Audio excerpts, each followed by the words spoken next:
Hello everyone and welcome to a brand new video of Fox Flicks on Super Horror Bro Mike.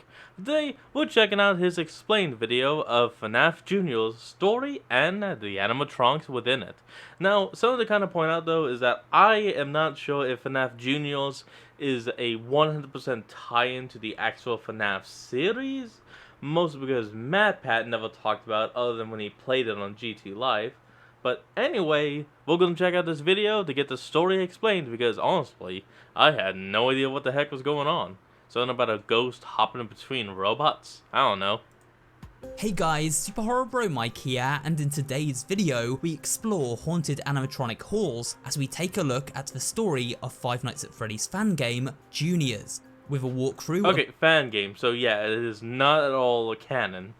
The main story, a theory as to what the cryptic ending is all about, and a look at the various animatronics and their designs. This is the story of FNAF Juniors explained, so sit back, relax, and let's get started. Let's begin. The setup for Junior's story isn't made crystal clear in the game, but it is nicely summarised on the game's download page over on the website GameJolt. Oh, nice. Here it is suggested that we are filling the shoes of an investigator, who is sent to Junior's restaurant after a series of slip-ups occurred, leading to its closure. The investigation company feels that something is afoot, and it's up to our unfortunate hero to uncover what that something is. Suffice to say, they probably didn't think they'd be dealing with haunted killer animatronics. While sleeping, the investigator, who for now I will simply refer to as the protagonist, finds himself in a dark limbo-like dimension. He quickly begins to panic, believing himself to be dead. At that moment, a small white bear emerges from the darkness and introduces himself. This is Paul Bear, and he is a passive spirit who has taken refuge in this dark place, a place he refers to as the Barrens. The Barrens are a limbo dimension between life and death. A giant brain hangs in the sky above, suggesting the Barrens are connected directly with our character's subconscious after they entered JR's to begin their investigation. Yeah, that there are makes familiar sense. sights to be found here. Freddy, Bonnie and Chica cutouts and the puppet emerging from a prize box. We also see a mysterious arcade cabinet, though for now it is out of order. Damn. Paul Bear assures the protagonist that he can send him back to the real world whenever he wants, but asks for some help with some unfinished business in return. Paul Bear is unable to complete this task himself as he is dead. By taking care of this unfinished business, he will be able to move over to the afterlife. Paul Bear even offers to help out in our investigation, and so a partnership begins. The protagonist agreeing to meet Paul Bear once more the following night. And so the investigation at Junior's commences, with our protagonist monitoring paranormal activity at the restaurant over a security camera feed from the relative safety of the maintenance room. Paul Bear operates as a ghost in the machine, able to send us messages through our laptop, which provides survival tips as a ghostly figure moves from one animatronic to the next. This ghost girl is never named, and so it is impossible to know for sure her true identity. It seems her presence in the restaurant is the unfinished business Paul Bear was talking about, and the reason why Junior's closed down to begin with. He tells us he has been hiding from this. Wait, the death of one human was what closed down on Juniors? And when in the first game, it's like the death of like 7 that actually closed it down. Different story, different game, that's how it works. Ghost who will take his soul if she locates him. And so a mission to exorcise this malicious spirit commences. Oh, hold it, don't say anything. We're back with part 2. Each night the player must identify which of Junior's animatronics are haunted as the ghost moves from one to the next. The way we identify a haunting is by paying close attention to our camera feed and watching for telltale signs. I'll be right back folks, I need to check something. And we're back, sorry about that. For example, if an animatronic enters a room and the lights begin to flicker, or a human handprint appears on the camera lens, then we know the ghost is present. However, the ghost has a few tricks up her sleeve. One of these is to inhabit the Marionette, who does not appear on cameras but instead can be heard by her music box when we turn on the audio function.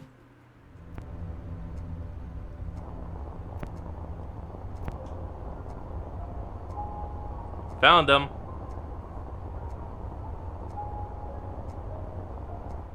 Likewise, the ghost can haunt Balloon Baby, who only appears as a glitching icon on our laptop screen. This laptop screen shows the stability of the animatronics, and when this percentage drops to 0, it results in a game over and very bad news for our hapless hero. Oh, there it goes. Looks like you were To avoid a sticky marionetted. end, we must periodically call non-haunted animatronics down the conveyor belt to the maintenance room and then repair them by installing a fresh battery pack. If we guess the incorrect animatronic when trying to locate the ghost, then the values of these stability percentages drop across the board, so correctly picking who the spirit haunts is super important. Ah, good. Now the animatronics explained. Okay. Now let's take a quick look at each of the animatronics encountered during the first 5 nights of our investigation. FNAF Juniors has a menu page accessible after completing the game with detailed character descriptions for each of the terrifying designs. These read as follows. Freddy. This iteration of Freddy is much taller and lankier than most. He's rocking his iconic top hat and bow tie, but both are outfitted with a plaid material. Bonnie. Similar to Freddy, this iteration of Bonnie... You know what? I kind of like the glasses he wears. It gives him kind of that 1980s... He's a rocker. Okay, no. For that, they definitely would need a red tint. ...is much lankier than most other designs. He's been given a pair of stylish glasses, and his colour has shifted from a dark indigo to a tealish shade of blue. Make them red. Chica. This iteration of Chica is not themed around food, but rather sleeping. She dons a nightgown, a sleeping cap, and her cupcake has a binky. Aww. How adorable. This pirate-themed iteration of Foxy is withered to maintain that iconic look that everyone loves. We wanted to push that theme a little further with the inclusion of lots and lots of piercings. Balloon Baby. This iteration of Balloon Boy isn't a boy at all. He's actually a baby, hence the name. In an attempt to capture that eerie vibe, his face was made more doll-like. Yeah, I can As see that. always, he's holding his balloons and wearing the iconic propeller hat. The You know, hold on. I gotta ask a question about Balloon Baby's balloons. Are they actual balloons, or are they kind of just balloon-shaped balls on rods he's holding in hand? Because if they were actual balloons, that would actually be interesting, because then you can change their color and switch them out every few days. You know, mix it up for the kiddies. Marionette. With her lengthy, spindly body, this iteration of a marionette or puppet is more ragdoll-like. She's also been given a nose and a set of ears to add to that creepy doll look that made her so iconic in Five Nights at Freddy's 2. It's a woman. That's something. Ooh, VHS tapes. Oh, hold it. And we're back. Let's go. The further into Juniors we progress, the more of its mysterious backstory is revealed. We get some of these reveals delivered through a series of old VHS tapes, which our protagonist uncovers after completing certain shifts. The first tape is labelled Episode 1. On this tape is a claymation animation. It shows Freddy walking up to a door labelled Beware the Mangle. Freddy holds an animatronic arm in his hands, which he then presents to a shadowy figure as it emerges from the room. The second VHS tape is labelled Episode 2. This time, Bonnie and Freddy sit at a table in the pizzeria. Freddy pieces together a drawing of Mangle, as if assembling it. Mangle then seems to speak to Freddy and influence him. We then see the ghost inhabiting Freddy transfer over to Bonnie. After this transfer completes, it is Bonnie who now delivers an animatronic appendage to the Mangle's door. The tape ends with a photograph of Bonnie and Freddy laughing together, this suggesting they are both now under the Mangle's control. The third tape is labelled I Know You Are With Him, this telling us that the Ghost Girl is aware of the protagonist and his partnership with Paul Bear. On this tape we see footage of Chica sound asleep and dreaming of pizza. Bonnie ominously peers over the foot of her bed, and Chica's dreams alter as the ghost transfers into her body. Chica then completes the Mangle's construction by bringing it to the final endo piece. Now before viewing the final tape, we should take a moment to catch up on the story unfolding between the protagonist and his new acquaintance Paul Bear. Oh yeah, please. After relaying the information found on these tapes, Paul Bear deduces that the Mangle is a new body the ghost is trying to build for herself. This body will allow her to become far more powerful and therefore harder to stop. With the protagonist getting ready to finish his investigation, time is of the essence. The duo must stop the ghost before the Mangle finishes construction. To do this, they decide to take the ghost by surprise by sneaking into her lair located in the restaurant's basement. This brings us to the fourth and final VHS tape. This one is labelled Falling Down. Its footage is symbolic, showing us children's drawings of various animatronics at Junior's as they are tainted by a black goop. Some of these drawings are bloodied, suggesting that much like the other Fazbear establishments, murderous activity went down at Junior's. We then witness the three iconic animatronics, Bonnie, Chica and Freddy, standing with their offerings as the Mangle descends from above. These tapes symbolise how the Mangle takes pieces from each of the animatronics under the control of the ghost, leaving them in a withered state. Oh, damn. I love it. Paul Bear knows of a secret entrance leading into the basement, and so our protagonist takes it into the heart of darkness for a final showdown with the Ghost Girl. Longtime FNAF fans will recognise this setting and the gameplay mechanics. They are lifted from Five Nights at Freddy's 2. This telling us the location of Junior's is the same location as FNAF 2, and therefore also the same location as the original restaurant, Fredbear's Family Diner. Important points to keep in mind as we move into the theory portion of this video. In this basement we encounter the withered animatronics, their parts used to create the Mangle midway through this night. As with FNAF 2, when these animatronics show up we must hide behind the Bonnie mask. Balloon Baby can also disable our flashlight if we don't keep an eye on him, and this flashlight is needed to keep Foxy at bay as he appears down the hallway. Finally, the music box must be wound to avoid a nasty jump scare, courtesy of the puppet. After these animatronics have merged with the Mangle, she takes over the fight during phase 2, in combination with the ghost who appears. Okay, no, I kind of like that. It's like Mangle, 100%. I don't know why, but I like that. It's eerily, but it's perfect. On various camera feeds in an attempt to break the cameras and our light. Mangle is able to look into the room using her owl tail, so we must hide behind the Bonnie mask whenever this occurs. If Mangle shows up down the hallway, she must be flashed just as with Foxy. To dispel the ghost, we must shine the camera light on her until she vanishes. These mechanics sound simple enough, but this is a tough fight, and balancing power is tricky. Before we head into the final section of this video, and break down the ending of FNAF Juniors, let's take a quick look at each of the withered animatronics as described in-game. Please. Withered Freddy. During the final act of Juniors, Freddy was torn to shreds, leaving him with only one eye and a massive scar down his right eye. Withered Bonnie. Bonnie's face was torn off by Mangle and used as a mask by the player. Withered Bonnie shares almost identical features Don't you think that's kind of strange? It's like Mangle rips off his face and then gives it to us to then use against her. I mean, that's like some kind of ass backwards shit. Your boss hurts you so he can help the enemy. It's like, what? To his design in FNAF 2. Withered Chica. Chica's jaw has been torn apart and ripped open much like her design in FNAF 2. She probably got the most damage out of the entire cast. Poor Chica. Withered Foxy. In Junior's final act, Foxy takes quite the beating. His left ear is completely torn off. However, he was already pretty withered to begin with. Yeah. Withered Balloon Baby. Much like Marinette, Balloon Baby's porcelain head is completely shattered during Junior's final act. The cracks on his face reveal a creepy endoskeleton beneath. Withered Marinette. In Junior's final act, the Marinette is completely shattered by Mangle, revealing her horrifying visage. The Mangle. The Mangle is absolutely giant. Over time, the ghost haunting Junior's building built it as her final form, using different pieces of animatronic endoskeletons to create this monstrosity. During the final boy. act, all the withered animatronics hop on a conveyor system, sacrificing themselves to finish the mangle.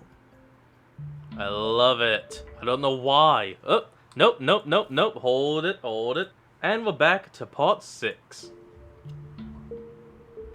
After reaching 6 AM and outlasting the ghost's attempts to merge with Mangle, she instead tries to merge with the protagonist, Oh no. forcing her way inside his mind to gain access to the Barons and track down Pallbear. The ghost girl begins to strangle Pallbear, telling him there is no more hiding beneath the costume anymore. This tells us that Pallbear is another young child, so who could he be? Well, we are given a few clues as to the identity of this child as we journey through the game. A kid named Paul? It's freaking called Pallbear. Would that not be the first guess? In an earlier cutscene, Pallbear mentions how he is very lonely, and only the other spirits keep him company. We also know that Pallbear is of timid demeanour, asking the protagonist for help as he is too scared to face the animatronics and Ghost Girl himself. These traits line up perfectly with... He even said, I've been hiding in this costume too long. Like, it's already... He literally gives it away. He spells it out. the very familiar Five Nights at Freddy's character, the Crying Child, commonly believed to be Evan Afton. The Crying Child died at the original Fazbear location, Fredbear's Family Diner, after being stuffed inside Freddy's animatronic mouth by his brother Michael. A prank that went very wrong. After passing away, Crying Child ended up with only the other spirits for company.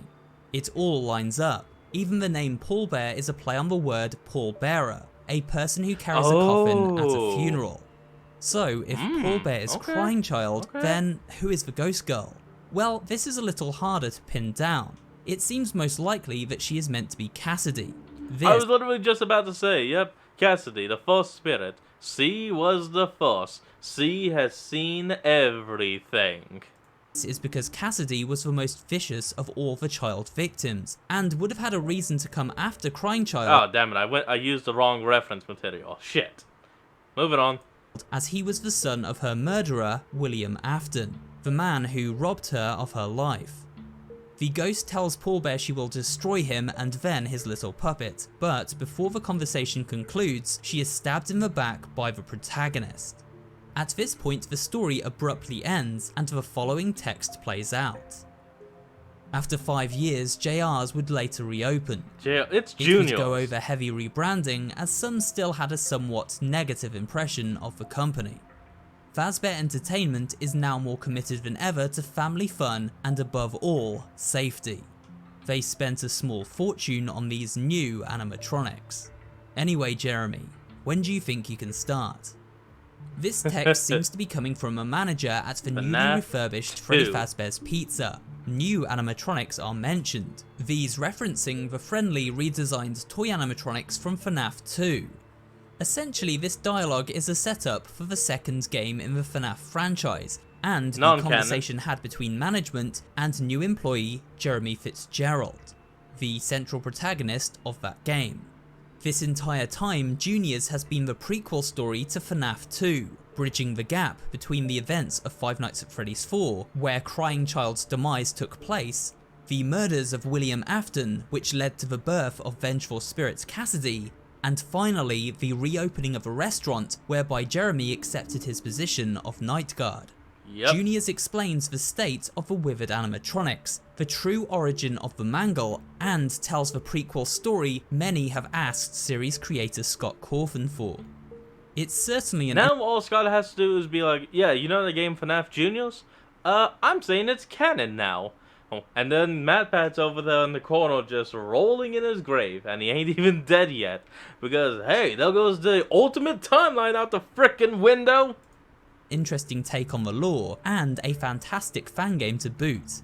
The only question remaining is, were we playing as Jeremy the entire time? Was Jeremy the unnamed protagonist? Now returning to take a job as a night guard to keep Cassidy in check and prevent disaster from striking once again. Probably not. I'll leave you to come to your own conclusions on that one. One final secret you discover comes when we return to the main menu and click continue. We now unlock free roam mode, whereby we can explore the Barrens and collect up 4 floating prize boxes. Oh, cool. These unlock a cryptic looking map on the title screen made up from 4 torn pages. They appear to mark out a level layout. Head back into the Barrens and we can finally access that previously out of order arcade cabinet and play the Bonnie themed minigame Carrot Craze. Alright. Using the map we can locate an area within this level that unlocks a secret message from Paul Bear. The message reads, "Hey buddy, it's me Paul Bear. If you ever need me for an investigation or whatever, just call me. See you soon." This message suggests that Paul Bear's fate was a happy one, and by extension the child spirit within that suit ended up escaping the ghost, ready to be called upon should ever the occasion arise. I like that. And with that we come to the end of this look at the story and animatronics of FNAF Juniors Explained. I hope you found this video both entertaining and informative. Oh, I know I did. If you did, remember to leave a like, comment down below, and of course subscribe for more horror related content. Thanks for watching, and I will see you on the next video.